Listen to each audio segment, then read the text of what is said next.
Y ahora tiene la palabra el doctor Antonio Perla de las Parras, es profesor de la UNED, con la conferencia titulada Posibilidades y técnicas de intervención en la restauración de la cerámica aplicada a la arquitectura. Cuando quiera. Vale. Muchas gracias, Jaume. Muchas gracias, Pablo. En primer lugar, agradecer el que hayáis contado con mi humilde presencia para este seminario y explicar un poco previamente qué es lo que he intentado hacer, porque cuando me enfrenté a ver cómo abordar una charla en este sentido, en el sentido de las posibilidades de la restauración en materiales cerámicos, claro, el tema se me iba por todas partes. Si me planteaba hacer una especie de revisión también sobre posibilidades, causas y demás, hecho a través de las intervenciones que he hecho a lo largo de mi vida, pues también no tenía mucho sentido, porque contar una intervención de forma muy breve, pues como que carece también de sentido. Con lo cual, me he permitido hacer una cosa que espero me disculpéis y me perdonéis, que es enfrentarme como argumento, utilizar como argumento la figura mía, en este caso, de un visitante ajeno a la obra de Gaudí y que de repente la ve, la mira e intenta reflexionar sobre eso que estoy viendo, recordando actuaciones de las que he llevado a cabo. Casi todas, no todas, algunas no las he llevado a cabo yo,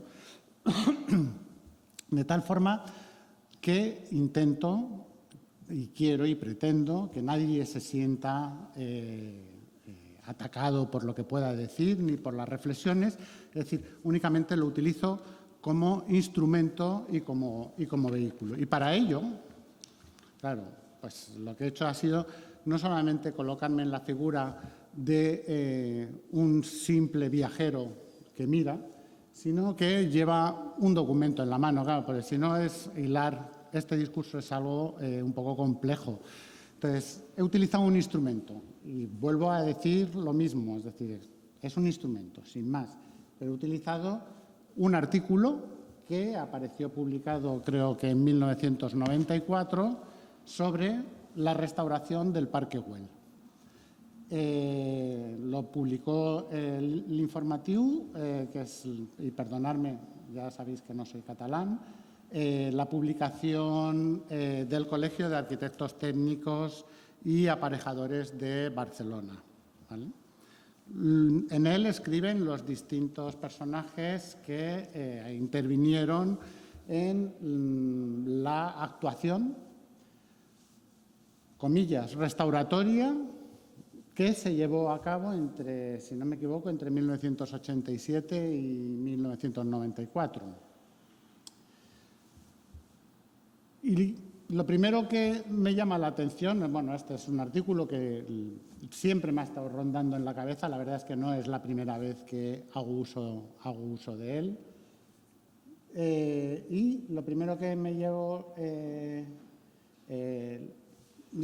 la atención es que respecto a la restauración de la sala hipóstila y el banco del Parque Güell, decían, en el Parque Güell el trencadís es uno de los materiales de acabado fundamentales y sin duda el más emblemático, pero el material con el que se realiza, la tierra cocida esmaltada, es inadecuada para estar expuesta a la intemperie. Bueno,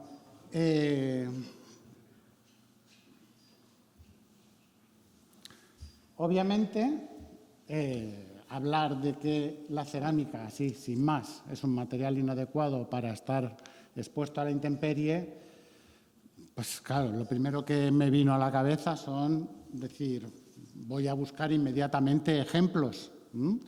El primer ejemplo que se me vino a la cabeza, por supuesto, luego volveré a él, pero es la portada de la iglesia de la Cartuja de Santa María de las Cuevas, de Sevilla. Os decía, son obras en las que yo he intervenido. En este caso, yo era el director de conservación y restauración de bienes muebles en el conjunto monumental de la Cartuja. Restauramos el óculo, ese gran óculo de cerámica. Fijaros bien que he intentado que todas las muestras de azulejería que voy a poner tengan una cierta relación, no es la misma, pero que tengan una cierta relación con esa imagen del trencadís. La imagen que hay a la derecha es una imagen de antes, lo siento, ya lo veis, que es una imagen pirateada, no comprada, pero era bueno, yo tengo las imágenes, toda la documentación de Sevilla la tengo en Sevilla, con lo cual, bueno, pues no he podido ir a por ella. Entonces he accedido a esa imagen para que veáis que en realidad, aunque en la imagen de la izquierda el óculo está restaurado, toda la fachada está restaurada, pero el estado de conservación no era terrible. Estamos hablando del siglo XV, ¿vale?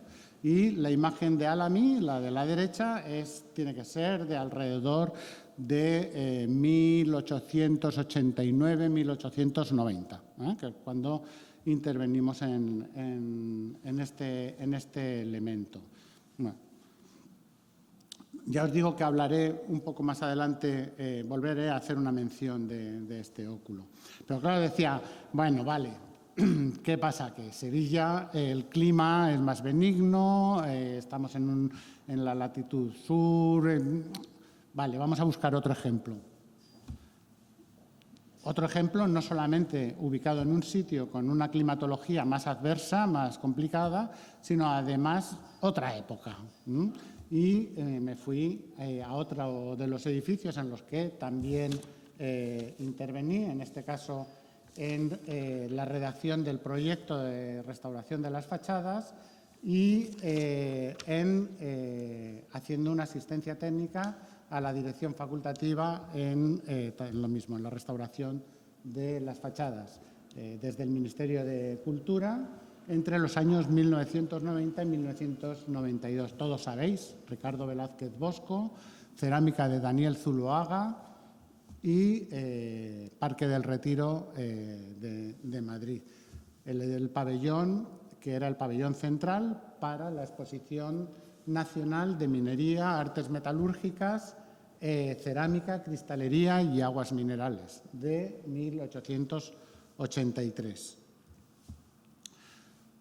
Efectivamente hubo que restaurarlo, o se acometieron restauraciones, pero en este caso os pongo esta imagen porque este es uno de los grandes paneles que tenían problemas en los que fundamentalmente los morteros se habían ido degradando, habían ido descomponiéndose y se habían ido acumulando en las zonas bajas de los paneles y a un nivel intermedio bajo estaba empujando los paneles hacia afuera. Lo que se nos planteó, bueno, hubo en alguno que hubo que abrir alguna parte para sacar la tierra, pero en los demás lo que se planteó es no hacer un desmontaje y hacer consolidaciones puntuales, como si se tratara realmente de una pintura mural. Por supuesto, esta operación consistió fundamentalmente en toda la azulejería del Palacio de Velázquez, consistió en la recuperación, la consolidación de todos y cada uno de los elementos cerámicos de sus fachadas. Aquí hubo un pequeño proceso de incorporación de piezas de nueva factura, pero muy pequeño y muy puntual, que se tradujo en la portada por una laguna que había sido robada y que estaba pintada y estucada de muy mala forma, pero en el resto no. Pero dije, bueno, vamos a buscar algo más al norte también para que no nos quedemos, ya hacemos el sur, centro y ahora no vamos al norte. Y busqué, bueno, pues me acordé, aquí no he tenido nada que ver yo, pero esto sabéis que es el edificio que originalmente se creó como Escuela de Artes y Oficios en Donostia, en San Sebastián, y que después, en 1960, pasó a ser oficina de correos. Ya no es la oficina de correos, ahora es otro edificio, es algo de la administración, pero no sé exactamente qué es. La azulejería es también de Daniel Zuloaga, la banda que estáis viendo arriba, y el edificio es de Domingo Aguirre Bengoa, que es un arquitecto vasco. Bien, os voy a poner un detalle de esa banda. No sé si llegáis a ver algo en el detalle. Yo aquí en el ordenador lo veo malamente, pero aquí lo veis. El fondo es un trencadís. El fondo está compuesto por un trencadís, ¿vale? Es un friso todo en volumen, pero todo ese fondo, si llegáis a ver algo, es el trencadís. Esto fue restaurado, Esto ha sido restaurado a finales de los años 90, pero no se sustituyeron tampoco piezas, se consolidaron todo el trencadís, se consolidaron a los paramentos y se reintegraron con silicato. Insisto, vais a oírme la reintegración de silicato varias veces a lo largo de esta charla, porque de momento a exteriores es una de las que vemos más positivas y que funcionan mejor. Bien, sigo. En el texto que nos sirve de hilo, no lo olvidéis, no lo voy a ir recordando todo el rato, se decía: la degradación de la baldosa de tierra cocida esmaltada es especialmente grave para la arquitectura modernista. Bueno, vale.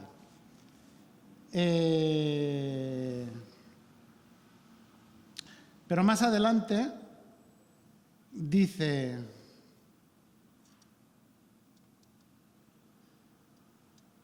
ay, me he perdido.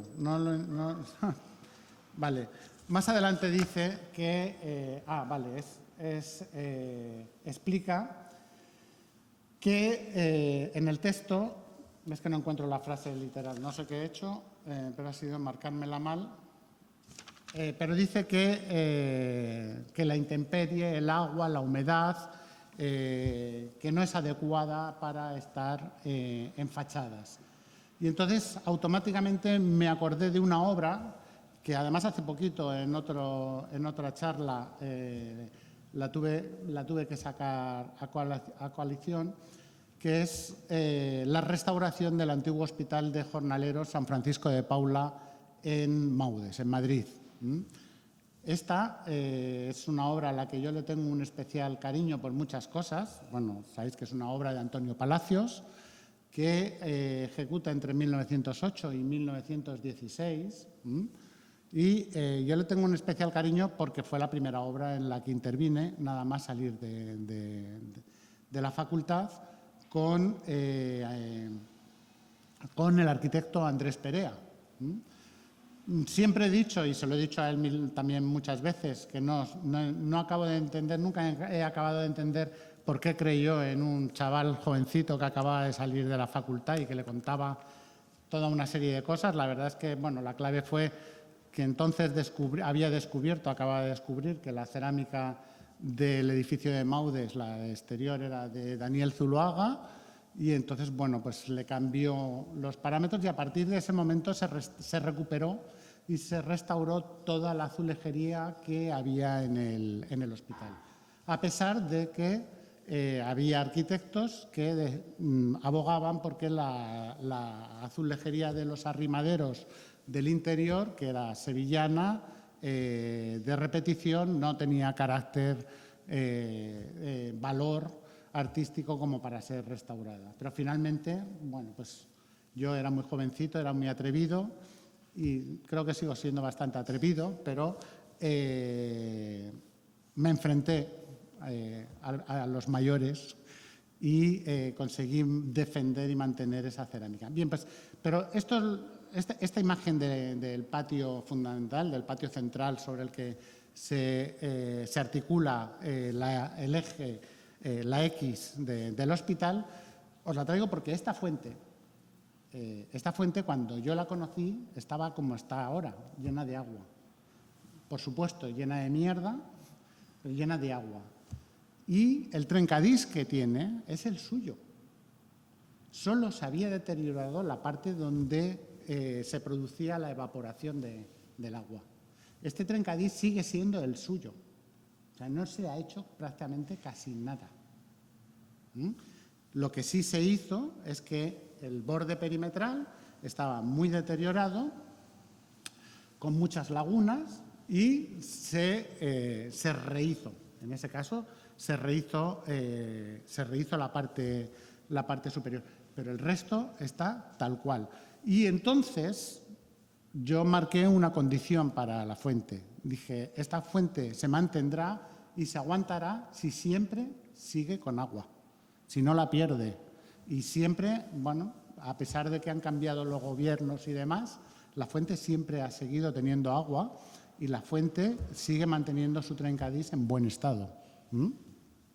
Yo creo que esto es una lección importante. Bueno, aquí tenéis, esto es de un artículo que publicamos en colaboración. Bueno, realmente yo era el colaborador de ese artículo, pero en el que se marcaba la parte que se añadió, o sea, la parte que se había deteriorado de la fuente y la parte que se mantenía original.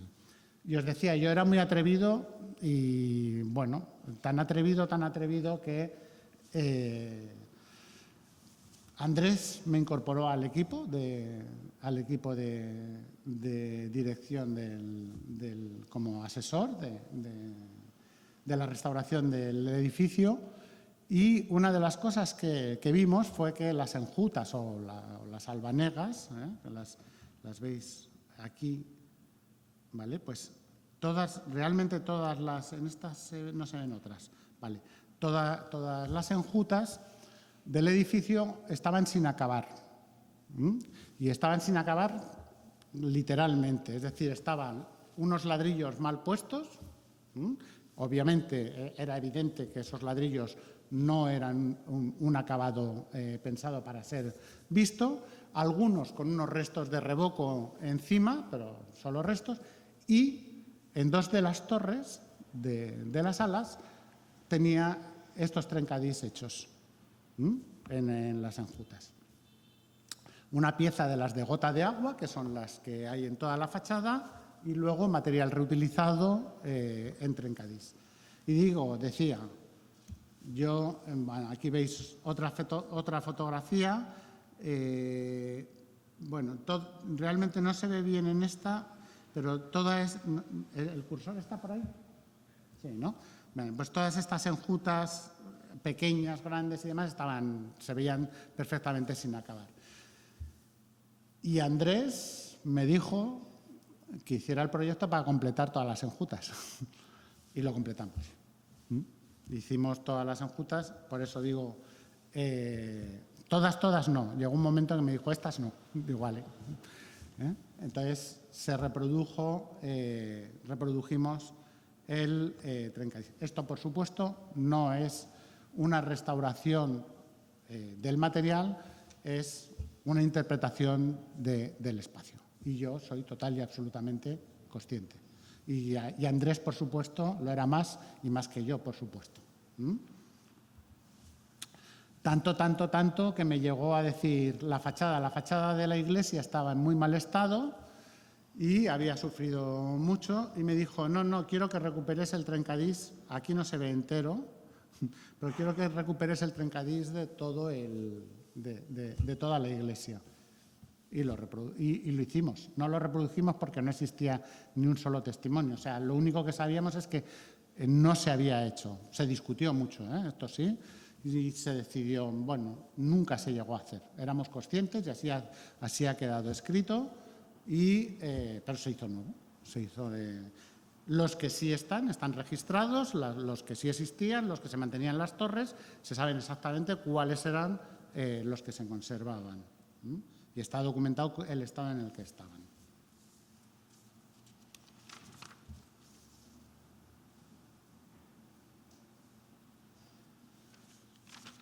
Bien, esto viene realmente porque debemos de reflexionar que cuando intervenimos en una restauración debemos de ser conscientes en que podemos actuar sobre lo parcial o podemos actuar sobre lo global.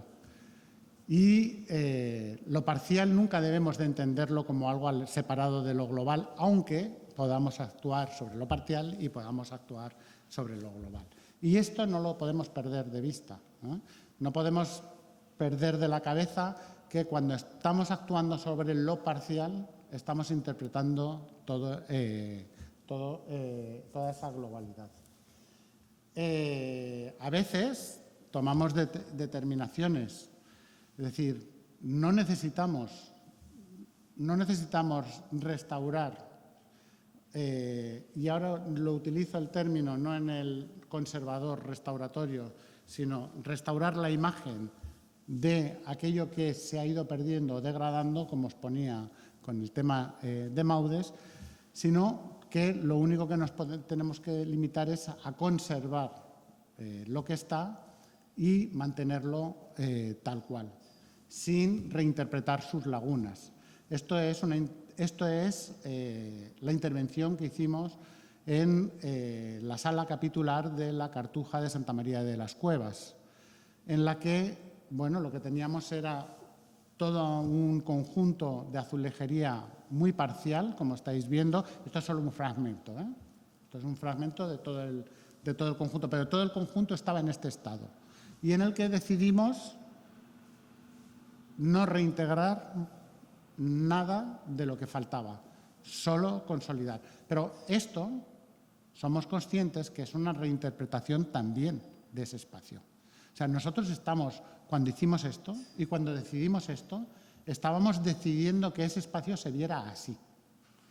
Es decir, nuestra intención es que la gente hiciera un giro y un bucle diciendo, ahora yo soy el que me tengo que recomponer como es este espacio. Pero la forma de mostrarlo así es una forma de interpretar el espacio, no nos podemos engañar. Y esto ha tenido, os podéis imaginar, todas las críticas del mundo. Y sigue teniéndolas, porque esto es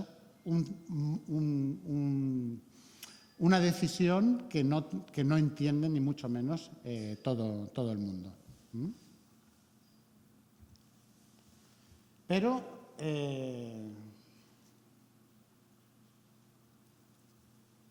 a veces, bueno, pues el planteamiento que tenemos que hacernos es totalmente variado.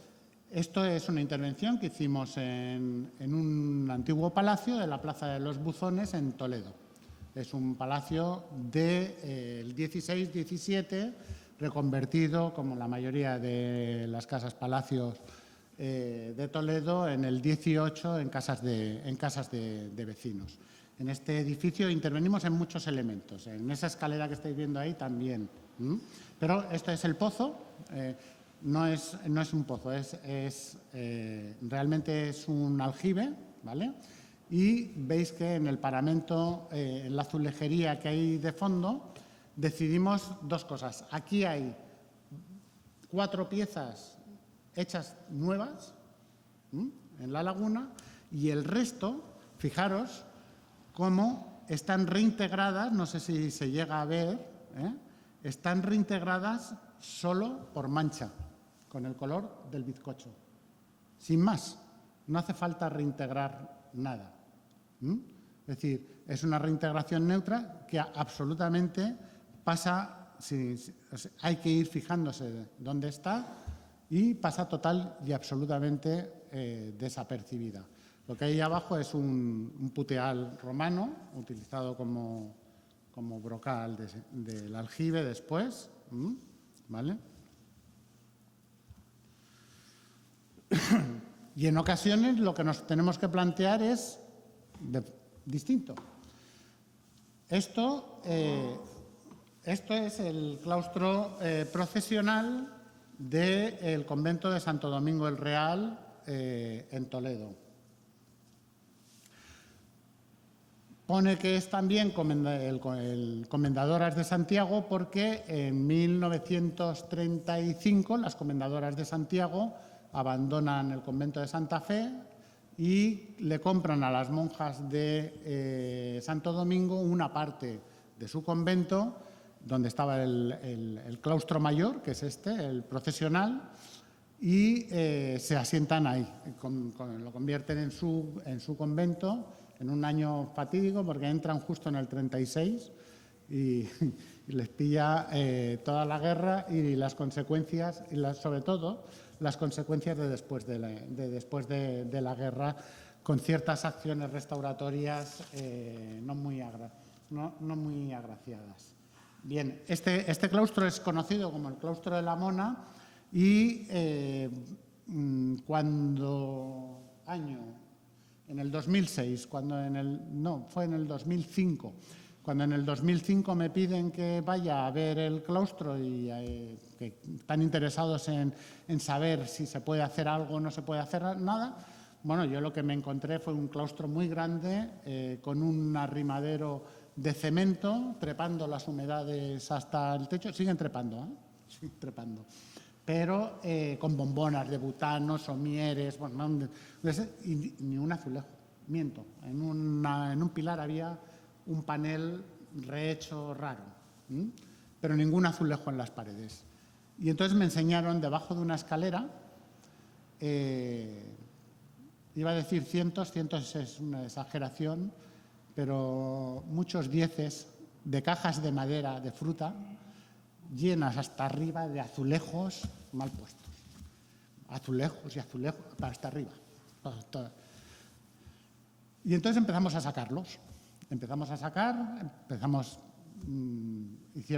Nos permitieron un proyectín, sacamos los azulejos, empezamos a limpiar azulejos, empezamos a ordenarlos y vimos que se correspondían con los arrimaderos del claustro.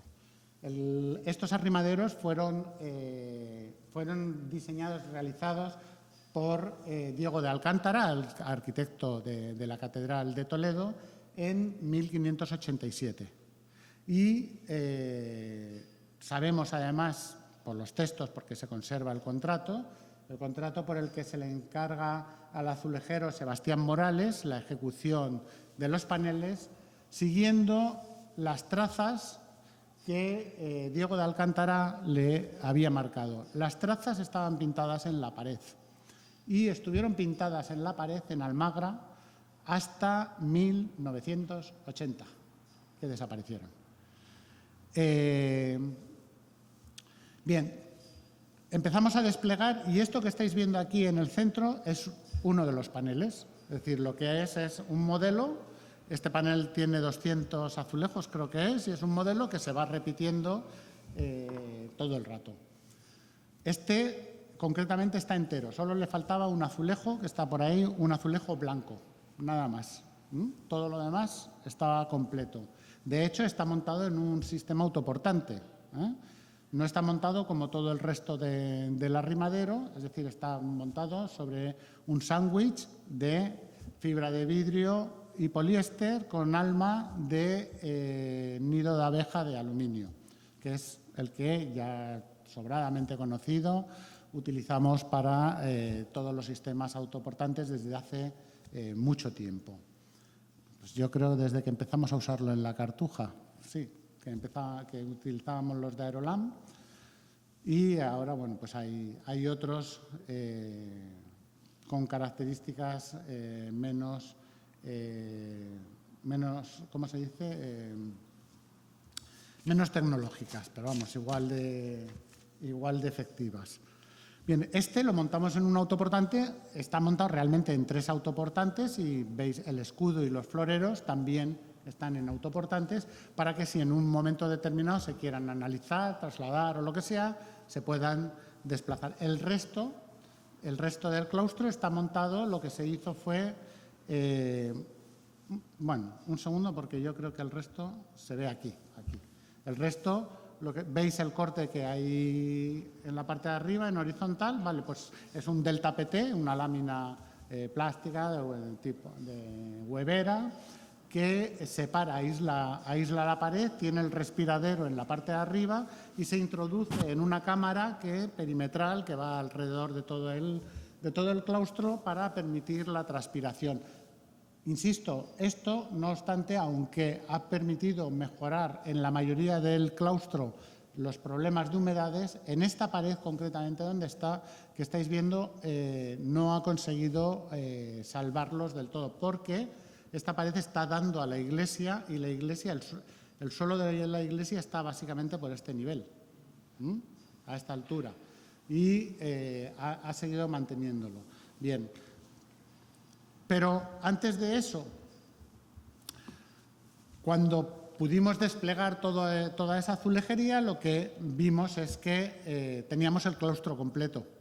Claro, sabéis que en la azulejería tradicionalmente llevan cuando son azulejos que forman parte de una composición, suelen ir marcados por la parte de atrás de origen, con manganeso o con cobalto, depende. Y entonces llevan un signo, que es el que los identifica como que este azulejo pertenece a este panel, y una numeración o dos numeraciones, esto depende de la zona y demás. Con lo cual, sabíamos exactamente, una vez limpios todos los azulejos, sabíamos qué azulejo pertenecía a cada panel, cuántos paneles había, conocíamos todo. Y teníamos básicamente alrededor de un 60% de la azulejería original del claustro. Nos faltaba el otro 40%, pero claro, el problema que teníamos es que sabíamos, es decir, no es que tuviéramos un número de azulejos, un 60% de azulejo, es que teníamos paneles completos y otros menos completos, hasta paneles un panel en el que solo había 2 azulejos originales. Pero sabíamos dónde estaban y de qué panel eran. Y además, no solo eso, sino que conseguimos saber dónde iba cada panel en las paredes, a base de las fotografías antiguas. Esto parece una cosa, ahora lo veréis, parece una cosa que casi menor, pero no lo es, porque el claustro tenía recovecos y tenía altares, y entonces teníamos que ajustarnos, y entonces había que ajustar los paneles a ese recorrido, ¿vale? Entonces, convencimos a la Junta de Andalucía, convencimos al consorcio de la ciudad de Toledo, que es para el que trabajamos normalmente cuando estamos en Toledo, de que se llevara a cabo la recuperación del claustro. Y en este caso, bueno, aquí tenéis un dibujo, un mapa en el que lo que está en morado son las pérdidas, las faltas de ese panel. ¿Veis? Hay paneles en los que había muy pocas faltas, otras en las que las faltas eran algo mayores. Pero en este caso, ¿qué es lo que decidimos? ¿Y qué es lo que propusimos? Recuperar, no el arrimadero, que sí, pero recuperar la imagen de ese claustro. Recuperar la imagen global de ese arrimadero. Y entonces, para eso, pedimos y solicitamos que nos dejaran no hacer una intervención arqueológica, sino hacer una intervención de restitución. Por supuesto, toda la operación pasó por recuperar hasta el más mínimo, como siempre y como debe ser, el más mínimo fragmento de azulejo original. Combinando, cuando hay un fragmento de azulejo original, se reintegra con escayolas a duro, con silicato o con maimeris. En este caso se utilizaron maimeris y no se hace otra cosa. Y cuando falta una pieza entera, completábamos con la pieza entera. Bueno, esta es la imagen que os he puesto antes y esta es la imagen que veis como para los altares, bueno, los altares son de metaluz con paneles de fibra de vidrio. Son autoportantes y están anclados y atornillados. En este le falta cubrir con la azulejería del sobre, pero veis lo que os decía, es decir, tenemos que ajustarnos, veis los cortes de los azulejos, los cortes originales que nos marcaban, es decir, nos marcaban que ese panel hacía un quiebro. Entonces, pero este quiebro, donde termina este panel, sigue por el otro lado del altar. Y aquí veis un ejemplo también, fijaros cómo aquí, en este azulejo en el que tenemos un resto, hemos utilizado, porque aquí combinamos varias cosas, hemos utilizado una reintegración neutra en aquellos sitios donde no sabíamos o no teníamos constancia de qué dibujo es exactamente el que tenía. Es decir, donde es motivo de repetición, por supuesto. De hecho, la misma trepa que se utilizó para todo el conjunto se utilizó uno a uno de los azulejos, de los paños.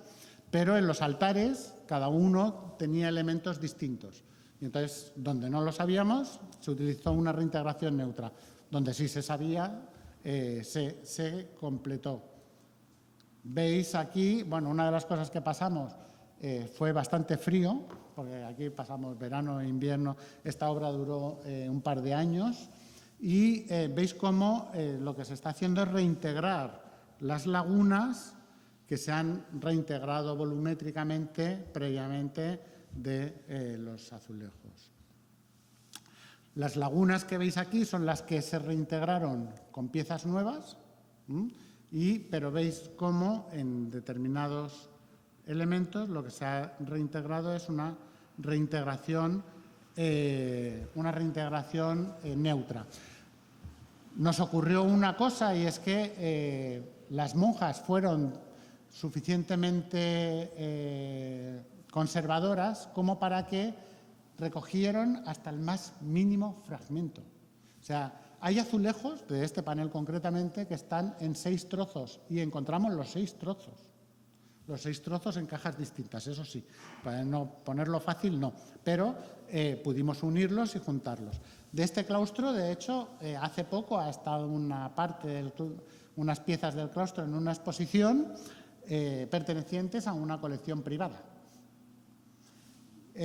Sabemos por las monjas que el último panel fue robado en la última intervención que se hizo en el claustro. Apilaron toda una serie de sacos delante y cuando se los llevaron el panel había desaparecido. Bien, esto es lo que os decía. Fijaros cómo había que ver de dónde eran y de dónde no eran. Aquí hay piezas nuevas y piezas originales. Y bueno, esta es una imagen, la de la derecha, una imagen de esa restitución espacial del claustro, que fue acompañada además con la restauración del interior.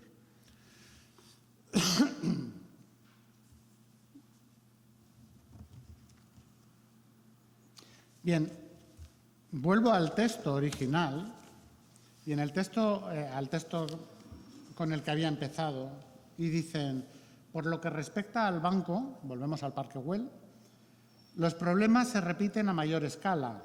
Partes muy grandes del trencadís, del banco, especialmente las zonas más castigadas, eran producto de antiguas restauraciones hechas sin ningún rigor histórico. La reparación de los dinteles, de la estructura de los dinteles, está refiriéndose a la sala hipóstila, exigía desmontar la parte inferior de estos elementos, que es donde estaban los flejes, y por lo tanto hacía falta arrancar una parte considerable del trencadís. El criterio que se siguió fue intentar afectar la mínima parte posible y sustituir el trencadís arrancado por otro nuevo con las mismas características que el original. Bien, yo no lo recordaba, solo recordaba que uno de los rosetones lo había visto en una exposición, y no me acordaba en qué exposición es en la que lo había visto, perteneciente a una colección privada. Sé que el que lo tenía me dijo que lo había cogido de uno de los contenedores del Parque Güell. Esta mañana me han confirmado que hay 3 por lo menos, ¿no? Creo que es 3 más por ahí. Es decir, no podemos permitirnos arrancar un elemento, utilizarlo, o sea, quitarlo, sustituirlo por un elemento nuevo y encima, además, si ese elemento es susceptible de estar expuesto y de estar musealizado o en una colección privada, es que el elemento es tan mal no puede estar. O sea, algo no funciona en esto. Por supuesto, nunca abogaremos por eliminar un elemento original y sustituirlo por una copia, nunca. Pero no solo eso, esto, claro, esto automáticamente te hace pensar y dices, bueno, vamos a ver, en 1980 Hernández Esteban ya publicaba en la revista Arse su técnica para el arranque de mosaicos romanos. Es decir, no es algo tan extraño. Y un poquito después, en 1983, María Luisa González Peña y Lucrecia Ruiz Villar también publicaban su informe sobre la restauración del mosaico romano de la calle Tudela de Tarazona, arranque, nuevo soporte y montaje en el museo.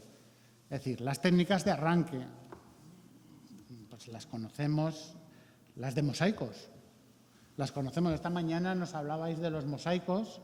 Bueno, los opus sectiles son, para mi entender, lo más cercano y lo más parecido al trencadís. Yo sí pienso que cuando Gaudí habla del mosaico griego puede tener en mente alguno de estos ejemplos. Os recuerdo que, bueno, este que os pongo aquí es un fragmento que ha sido arrancado y recolocado. Es el opus sectile de los baños de la Reina en Calp, pero es que voy a saltarme, con perdón, ahora vuelvo para atrás. Estos pertenecen a Itálica y fueron trasladados a principios del siglo pasado. Estos concretamente son los que se conservan en el Museo Arqueológico de Sevilla, pero tenemos también los del Palacio de la Duquesa de Lebrija que arrancaron de la calle Trajano de Triana y se los llevaron a su palacio. Es decir, el arranque de la cuadrícula esta que estáis viendo aquí no es que sean baldosas, es la del arranque, es la producto de ese arranque. Porque, claro, el uso de las espadas para hacer los arranques de los mosaicos ya lo conocemos sobradamente. Os he puesto dos ejemplos, es decir, es algo que llevamos haciendo mucho tiempo. Yo no he hecho ningún arranque de mosaico, por cierto, nunca, pero he hecho otros arranques. Pero fijaros, es decir, si es necesario trocear, hacer un puzzle, hacer un mosaico sobre el mosaico, pues es totalmente factible y luego volver a darle forma. Este es el mosaico de Loecus de Arellano, en Navarra, y bueno, pues es la exposición de todo ese puzzle de piezas. Os he dicho, yo no he hecho arranques de mosaicos, pero sí me ha tocado arrancar otras piezas. Y en 1989-90, pues me encargué de la recuperación de, esta foto no corresponde a eso, de la recuperación de un conjunto de azulejería en la estación del Vasco en Oviedo, un conjunto de 33 grandes paneles de anuncios comerciales. Entonces, por primera vez nos atrevimos a utilizar medios mecánicos de la ingeniería en la restauración. Y lo que hicimos fue utilizar discos de acero diamantados. He cogido esta foto porque desde entonces ahora han cambiado mucho las cosas. La maquinaria que nosotros tuvimos la suerte de contactar en Oviedo con una empresa, se llamaba Decota, desapareció hace unos años, se la comió la crisis. Pero los medios eran mucho más aparatosos, bastante más aparatosos que como son ahora. Para hacer cortes horizontales es impresionante que hay unos discos mucho más grandes que además ocupan mucho menos volumen, que tienen la capacidad de penetrar sin necesidad de las lanzas para el corte. Esto es la estación del Vasco.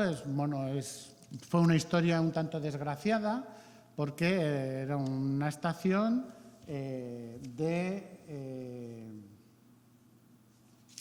1906 que fue derribada. A mí se me llamó cuando estaba en pleno proceso de derribo para intentar recuperar los 33 grandes anuncios comerciales que había. Fue muy discutida. Creo que fueron 4 años, una cosa así. En Gijón, en el Museo del Ferrocarril, me pidió una conferencia para hablar de esto, entre otras cosas porque yo de vez en cuando salgo en la prensa de Asturias como el depredador que arrancó los paneles. Y entonces, bueno, pues el Museo del Ferrocarril quiso hacer una especie de desagravio hacia mi figura, sobre todo porque ahora vais a ver lo que ocurrió también con esos paneles. Yo conseguí que se recuperaran los paneles. Bueno, esto es una imagen de la estación. Esos paneles se han salvado porque estuvieron ocultos, estaban tapados, y en un momento determinado los descubrieron, los sacaron a la luz. Y lo que pasaba es que en un lado del andén, en el contrario, en el que habéis visto antes, los paneles estaban sobre fábrica de ladrillos, porque eran los vestíbulos y demás, y en el contrario estaban sobre un muro de hormigón que contenía el talud de la carretera. Con lo cual el arranque fue bastante más complejo y más complicado. Pero bueno, lo que hicimos fue desarrollar el sistema. Bueno, estos son algunos de los paneles. Antes, por supuesto, con un sistema de sujeción y demás. Todo esto está publicado. Y fijaros el motor que lleva el disco con respecto al que os he enseñado antes, mucho más reducido, pero lo que hicimos fue cortarlos en vertical para aligerar los muros y luego hacerle los cortes horizontales. Esto que nos facilitaba el sistema de corte acero diamantado, lo que facilita además es que no tiene vibración. Es total y absolutamente limpio. Bueno, limpio no, porque lleva montones de agua y te pone la zona, como podéis ver, perdida de agua. Bueno, estos son los cortes, la sujeción mientras se hacía el corte y el traslado.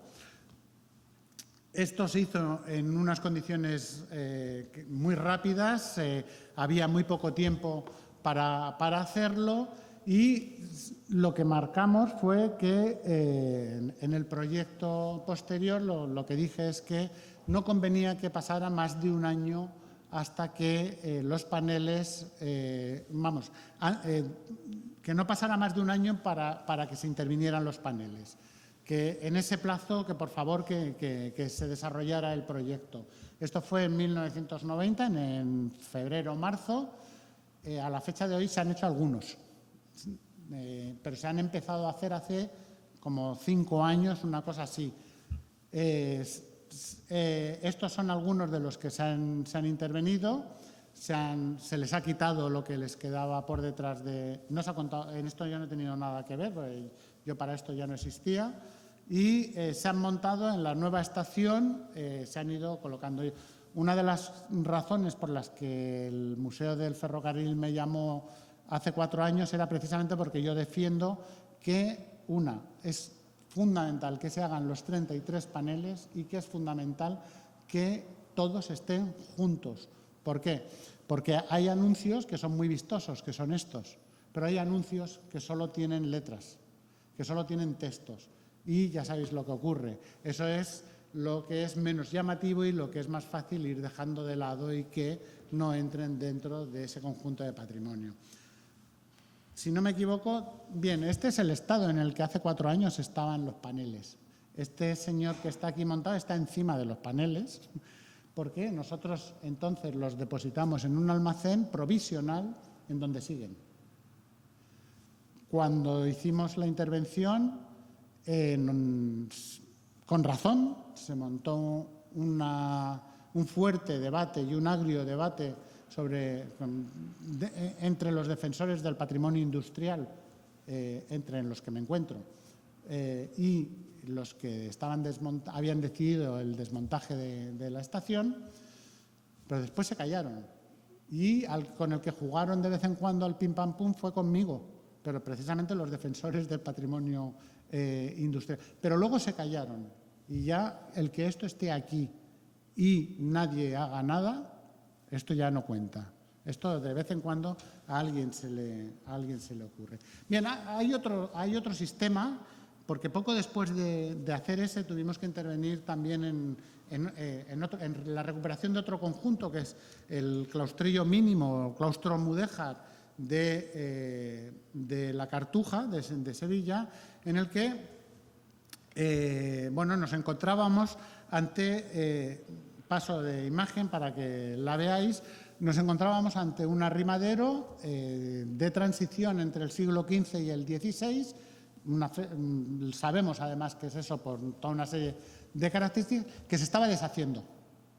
Se deshacía, y esto me viene a colación con una de las cuestiones que se planteaban en ese artículo sobre el Parque Güell. La cerámica ni es buena ni es mala. La cerámica aguanta o no aguanta dependiendo de cómo esté colocada. De cómo esté colocada y los condicionantes que tenga, de su entorno. Y lo primero que siempre nos tenemos que preguntar es cuándo ha empezado un proceso de degradación. Y para preguntarnos cuándo ha empezado un proceso de degradación, lo que tenemos que hacer es analizar el proceso de degradación, cómo va evolucionando, y luego dar marcha atrás. Es decir, si esta degradación a este ritmo yo doy marcha atrás, estoy por aquí. No puede ser de origen. No puedo tener un conjunto del siglo XV con un proceso de degradación que ves día a día cómo se van perdiendo los azulejos y pensar que viene del siglo XV. Obviamente, en este caso lo descubrimos. Y se trataba de una intervención en los años 70 de Rafael Manzano. Rafael Manzano intervino en este claustro, lo reordenó, lo levantó, reordenó, cerró paramentos, reordenó todo el espacio y metió morteros de cemento.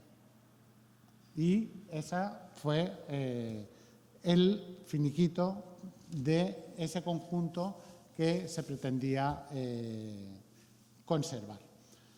Aquí, ¿qué tuvimos que hacer? Pues con hilo de acero diamantado no podíamos meter los discos, y con hilo de acero diamantado lo que hicimos fue hacer el arranque de todos los paramentos en un sistema complejo, sacarlos, tratarlos fuera, hacer unas piscinas inmensas en los huertos de la Cartuja, hacer un proceso de desalación. Desmontamos un paño para hacer el proceso en taller y ir haciendo el paralelo con la piscina. Podéis imaginar que el agua desmineralizada de la piscina venía en tanques, en camiones. Era directamente, la renovábamos así, ¿vale? Pero también me importa una cosa, como veis también es una imagen cogida de Internet, pero me importa una cosa, y es: aquí no hicimos ninguna reintegración. No sé si llegáis a ver, donde se ha perdido el bizcocho, se ha perdido el bizcocho y se acabó. Decidimos que no tenía sentido intentar hacer reintegraciones de todas estas piezas. Y lo que sí es que hemos asegurado que no hay más degradación. Están montados sobre autoportantes. Esto está montado sobre autoportante y vuelto a colocar en su sitio. Otra cosa que me importa también: cuando hablamos de autoportantes, la gente inmediatamente tiende a pensar que vamos a hacer marcos. Esto nos acaba de pasar con la obra que estamos haciendo ahora, que llevamos 2 años con ella, que hemos desmontado toda una iglesia, en la azulejería, la estamos volviendo a colocar en autoportantes y la gente nos pone en el libro de firmas de la iglesia, nos pone que vamos a montar como cuadritos. ¿Vale? No, es decir, una vez que va montado, no, es como si estuviera alicatado, sin ningún problema. Si hubiéramos contado con estas herramientas, esto es una tronzadora, es una sierra manual con cadena de acero diamantado. Esto nos habría permitido muchas cosas. Quiero decir, tenemos esto ha cambiado, ha evolucionado mucho. Por supuesto, si veis la publicidad de todas las tronzadoras, es bastante graciosa porque sale un tipo como si estuviera, si alguna vez habéis tenido que coger alguna, yo he tenido que utilizar una en una obra de Pablo, por cierto, en un suelo, y se sufre porque pesan mucho. Bien, claro, hay una parte que es para mí la más terrible de ese texto que estaba leyendo del Parque Güell, volvemos otra vez hacia arriba, que es cuando nos dicen que las piezas en forma de medio fuste que servían de acabado y de riñonera en el respaldo provocaron uno de los problemas más complejos de la obra. Estas obras tienen un importante trabajo original, probablemente de Jujol, con esgrafiados por encima y por debajo de la engalba, inscripciones, signos y manchas de barniz de diversa coloración. Como estas piezas están en un sitio muy expuesto, el número de baldosas originales que quedaban era limitado, del orden de un 20%. Hacía falta encontrar, pues, una manera de sustituir aquellas piezas, las que quedan, por otras que permitiesen recuperar las características originales del monumento y lectura unitaria. Por esto, se fabricaron unas nuevas baldosas siguiendo el modelo de las originales que se habían conservado. Se reprodujeron los esgrafiados y las manchas de color genéricas y se dejaron de lado los elementos más singulares, como inscripciones o signos. Es decir, nos está diciendo todo lo que hemos perdido.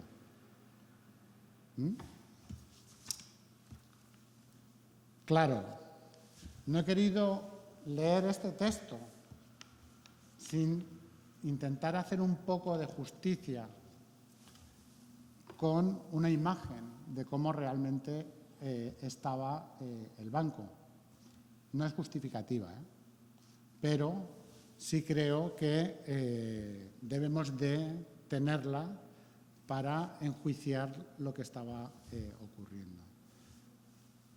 Esto no me voy a detener, pues, pero esto es lo que había.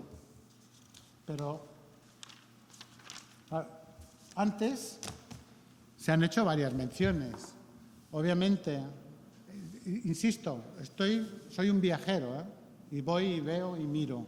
Y yo voy, veo, miro esto y miro que el problema fundamental es un problema de rejuntados y de llagueados, y que aquí hay un problema de conservación y que aquí hay un problema de utilización de materiales no adecuados. No sé si veis en los blancos un brillo excesivo, no sé si se llega a ver.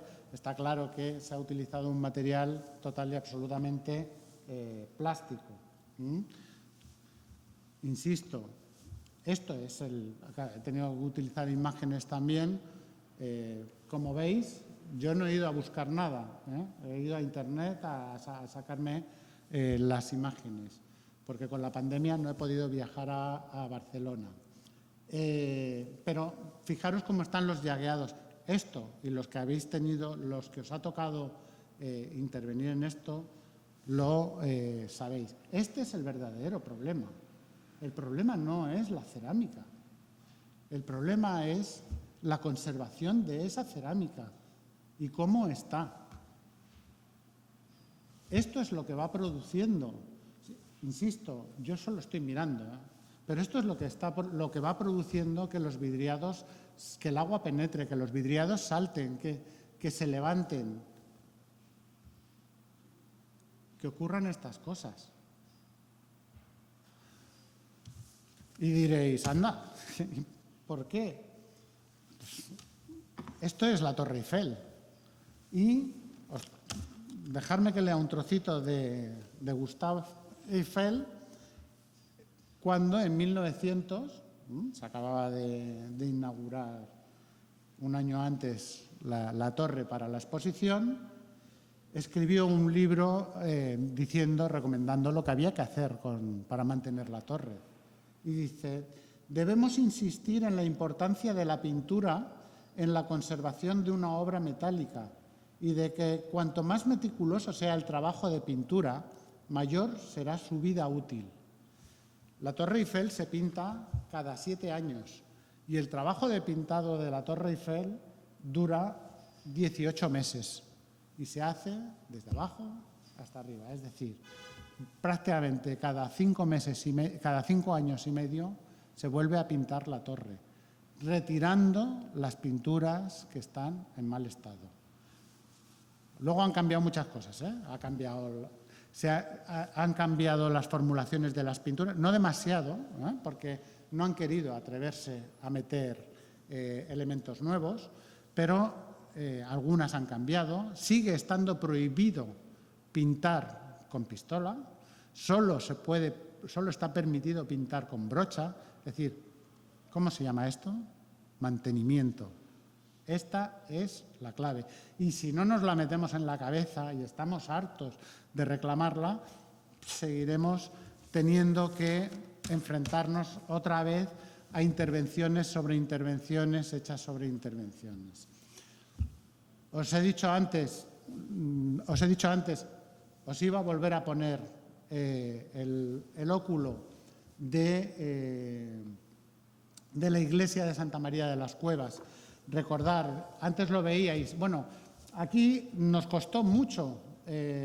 Claro, cuando he estado preparando esto, me han empezado a llegar añoranzas de aquellos tiempos, pero aquí nos costó, bueno, me costó a mí me costaron muchas cosas aquí, pero una de las cosas que más me costó fue recuperar la policromía de esta fachada.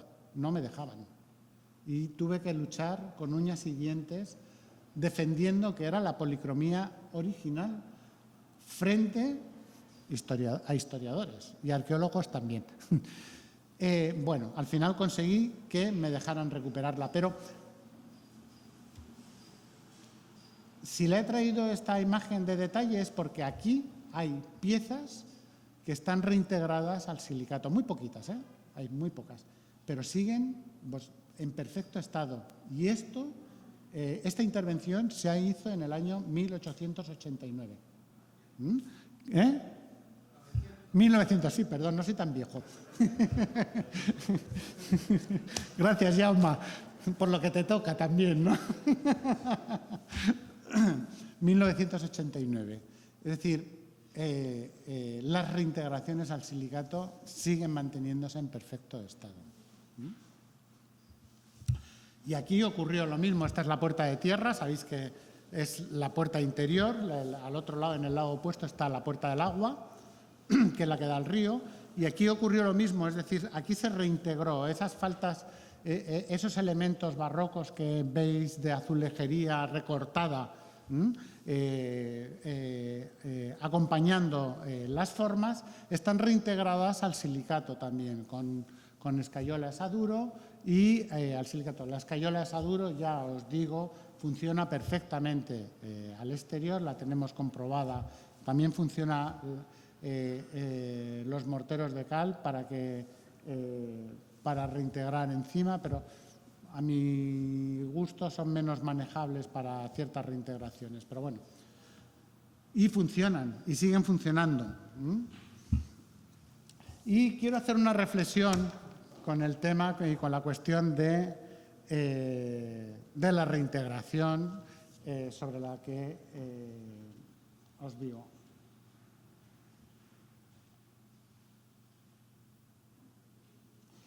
Vale. quiero haceros una reflexión. Esto es un suelo de alicatado.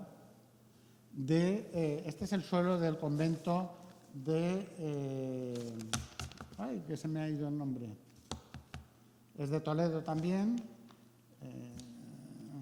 De Santo Domingo el Antiguo. Es el convento de Santo Domingo el Antiguo. Es la sala capitular. Estos suelos son suelos muy habituales en Toledo, encontramos bastantes. Y como veis, es un suelo que con azulejería del 16 mantiene la tradición, 3 minutos, ¿vale?, de los alicatados islámicos. Es decir, los alarifes siguen siendo los mismos o con la misma formación y intervienen sobre suelos distintos. Este es el mismo suelo. ¿Qué tendríamos que hacer aquí? ¿Reintegrarlo? Claro, esta fotografía tiene trampa, porque esto ya se nos ha hecho, es decir, solo la forma del suelo mantiene una poética que nos es cercana y que nos atrae. Pero olvidaros de esa poética. ¿Qué hacemos? ¿Reintegramos vidriados? ¿Sustituimos el suelo? ¿O lo que tenemos ahora es un suelo que ha perdido todo el vidriado? Por supuesto, para mí la lectura, la respuesta es muy clara.